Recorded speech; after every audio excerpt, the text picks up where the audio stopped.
Chronicles of the Grim Reaper. The Ending by Griz Calderon. Jacob lay on the stretcher in the back of the speeding ambulance, the paramedics working frantically around him. The harsh, rhythmic beeping of machines filled the small space, blending with the blaring siren that resonated through the mountains. The setting sun cast shadows across the rocky landscape, the sky painted in shades of orange and pink, a stark contrast to the urgency inside the ambulance. His pulse was weak, barely there, and his body was battered from the impact of the accident. Yet his soul lingered, caught between this world and the next. He could see the paramedics working on him, their hands moving quickly, their voices muffled as if he were underwater.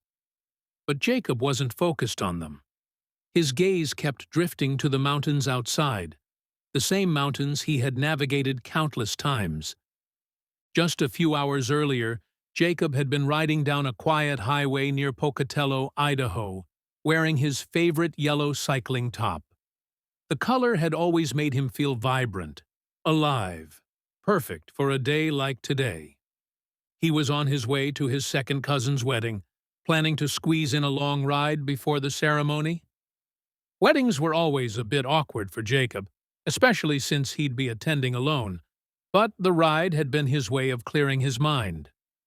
He recalled the moment he had noticed the yellow Jeep in his rearview mirror, its driver a woman with long, dark hair. Something about that Jeep had caught his attention, though he couldn't pinpoint why. He remembered thinking how the bright yellow of her vehicle matched his cycling top. It was just a passing thought, quickly overshadowed by the sheer joy of the ride and the anticipation of pushing his limits.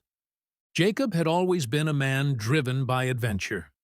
The outdoors were his sanctuary, a place where he could escape from the expectations of others and live life on his terms.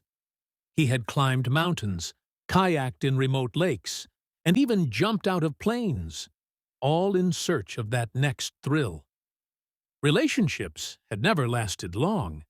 His passion for adventure was too consuming, and the women he dated eventually drifted away, unable to compete with his need to explore the world.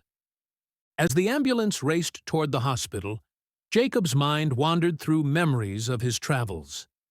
He remembered the time he cycled through the rolling hills of Tuscany, the vineyards stretching out in every direction, the sun warm on his back. He could still taste the wine from the small village he had stopped in, the rich, earthy flavor mingling with the sense of accomplishment from the day's ride. He thought about the time he had hiked through the dense forests of the Pacific Northwest, the air thick with the scent of pine and earth. The stillness of the forest had been a stark contrast to the chaotic energy of the city, a reminder of the peace he found in solitude. These moments had defined his life, giving him a sense of purpose and fulfillment that nothing else could.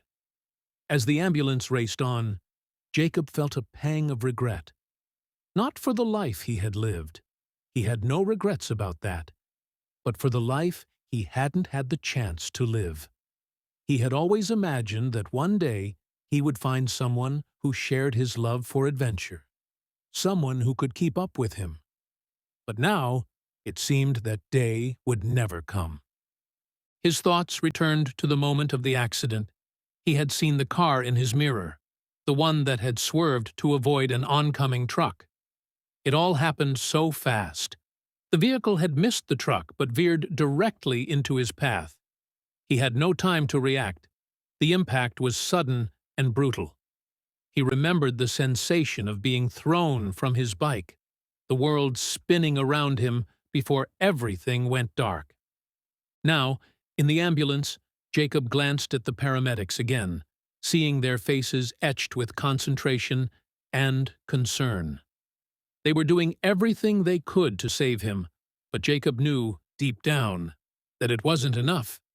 His body was too broken, too damaged. He could feel his grip on life slipping away, like sand slipping through his fingers. The mountains outside the ambulance window seemed to glow with the last light of the day, and Jacob found himself entranced by the sight. He felt a strange acceptance, a quiet understanding that his time was coming to an end.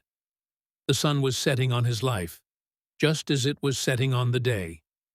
Just then he remembered the accident more clearly. The car that had passed the yellow Jeep and swerved to avoid the oncoming truck. It had hit him instead. He remembered the brief moment of fear as he saw the car coming toward him, and then nothing. Until now. As his vision began to blur, Jacob became aware of a presence beside him. He hadn't noticed anyone else in the ambulance, but now there was someone there, standing silently, watching him. He turned his head slightly and saw a figure, not cloaked in shadows, but in a deep, dark robe, with a hood that obscured most of his face. The Grim Reaper. Jacob wasn't afraid. In fact, he felt a sense of calm as the Reaper stepped closer. The figure's face was mostly hidden, but Jacob could sense the Reaper's gaze on him, steady and understanding. "You've lived a good life, Jacob," the Reaper said, his voice low and soothing, like a distant echo. "You've seen the world, experienced things most people only dream of, but now your journey is coming to an end." Jacob nodded weakly, his mind swirling with memories and thoughts of what could have been.